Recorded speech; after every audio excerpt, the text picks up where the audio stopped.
Yo, what is up, guys? It is Nick, or the Notorious Fantasy, back again today with another fantasy football video. Today's video, I'm going to show you guys how to set your lineup, things that I do, personal like tips and tricks, stuff I look at, types of analytics, all of that jazz. You know what I'm saying? So, how you're going to set your lineup? Obviously, there's a lot easier ways to figure out who to start. Obviously, you can just ask me in the comments. I'll give you an answer every single time pretty much as long as I'm on my computer. Now, if you're asking me at 11:59 and kickoffs at 12, then you're or at 12:59 kickoffs at 1, likely I'm not going to be answering you. Likely I'm going to be sitting on my bed with Red Zone on, waiting for Scott Hansen's beautiful voice to come on, and so I can listen to that all day on Sunday. So, like I said, this is just going to be like how to set your lineup, what to do, things to look for, and all that. So before I start the video, I'd like to ask you guys, could please go down below and click that subscribe button, because not only is it going to help me, it is also going to help you. You guys are going to be able to dominate your draft. You've already dominated your draft, or if you have your draft, you can watch my older videos. They're going to help you dominate the draft. Now,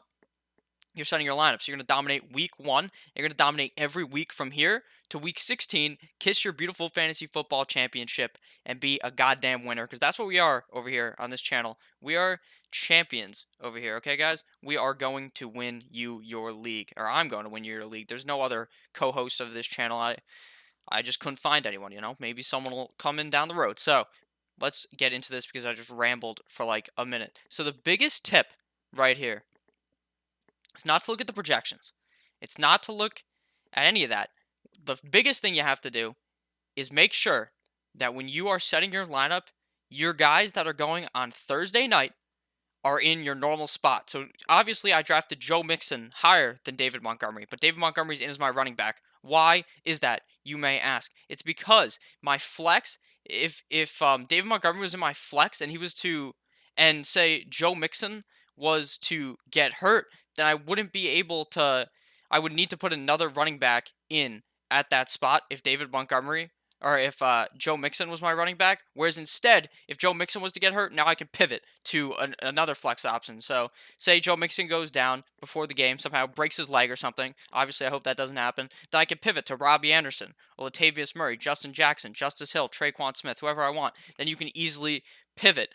Another thing to do is just make sure that the later your guys play. So, say I didn't do this yet. So, say James Conner plays at 8:20. So you move him into your flex as well because he plays latest of those guys, and you make sure you save your lineup. Now I'm doing this on NFL. I'll also show it to you on Yahoo. So that's pretty much all you have to do. You got to make sure that in your running back or your wide receiver slot, that guy that you are playing, make sure they are the earliest guys going. The guys that are going later in the day, make sure they're your flex so you can pivot if they were to go down or if they are questionable and it turns out that they don't play. This is obviously more helpful, say not week 1, but week 2, week 10, where guys are more banged up. It says doubtful and you're like, oh shit, what do I do? You just put them in your flex spot and then you can easily pivot there, guys. So make sure that you do that. Now I'm going to show it to you here on Yahoo as well. So as you see here, I made sure that if I had anyone going on Thursday, they were in the lineup. Now, I obviously don't in this league. If I had Kiki Kuti in, he would be my flex because he is playing the latest. Duke Johnson playing the latest. He would be in as my flex, so I could pivot. If Duke Johnson somehow breaks his leg, good. I have Kiki Kuti. Or if it comes out today, Duke Johnson isn't playing, or if it comes out Sunday, Duke Johnson isn't playing, and he was in my flex, I could easily pivot. So that's why you do that. Now I'm going to talk about things that I use during the season to find my rankings. Now, this is one of the sources I use. They're called Boroshin.co. They're on Reddit.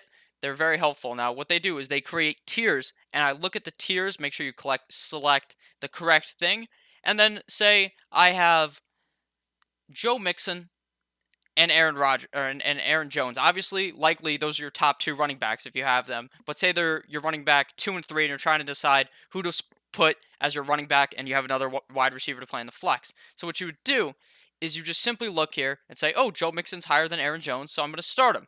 But you don't just do that, okay? You need to use your own thoughts, because even though this is an average expert rank, this collects all the data from Fantasy Pros, giving like all the experts that produce rankings for week in, week out. It puts them all together, and it makes this huge looking chart thing. Obviously, the way tiers work, this is the best, second best, third best. They're all going to be around similar point range. But you can't just put it all on their numbers, because if you do it strictly based off that, it's like you're a goddamn robot just setting your lineup. What you need to do is look at the game, look up the game, look up who they're playing, look up the defense, read into it, because you don't want to be that guy who asks me a question and I say to go Duke Johnson over, say, Tariq Cohen, and you start Duke Johnson and Tariq Cohen scores 2 more points and you lose. It's not my fault completely, because you can do the research yourself too. I do a lot of the research. I'm giving you what in my opinion is the best option. But if that doesn't work out, I'm not some type of a fucking oracle. I know I told you guys Andrew Luck was going to be terrible this year. I know I told you that. And what did he do? He fucking retired, okay? But I can't be the only option you guys are looking for. You got to look at all the numbers, look at everything. It's a lot easier couple of weeks into the season to figure out how to set your lineup. Now, since it's week 1, all I'm doing basically pretty much, unless some guy I drafted later is just amazing, I just stick with the guys that I drafted earliest. See here, Mixon, Montgomery, Connor, Carson, my first 4 round picks, all in the lineup. The only thing I changed that out of what it automatically set was I put DD in over Robbie Anderson, because Robbie Anderson's been dealing with an injury. And I think DD is going to have an amazing week 1 against Kansas City. Now that's why I did it. You need to just look at the numbers, look at other sites. There's other sites that produce rankings. You can even go on the Fantasy Pro site. The Fantasy Footballers do the same thing. Personally, I just don't have time to do that. I'm a college student, and I do like to help you guys win, so I will give you my actual response in the comments. I may even live stream Sunday mornings potentially to talk to you guys about your lineup. So pretty much that is all. The biggest tip of the video, like I said, what you're going to want to be doing is making sure that the guy that's playing the earliest on Thursday night is in at the running back or wide receiver position, not the flex, and the guys playing the latest are your flex. So thank you guys all for watching. I hope any of this helped you. I know I rambled on. This video may be like 10 minutes long because I just kept talking over and over. I probably repeated myself many times. I hope you enjoyed the video. I hope this was helpful in any way. I love each and every one of you guys. Thank you all for helping me grow to 1,100 subscribers. I can't believe that I hit that, honestly. When I begun this channel, it was just for fun, and it is still just for fun. I don't make really any money off of this. It's just all for the joy of the game. So I hope you guys enjoy. I love each and every one of you. Goodbye, guys.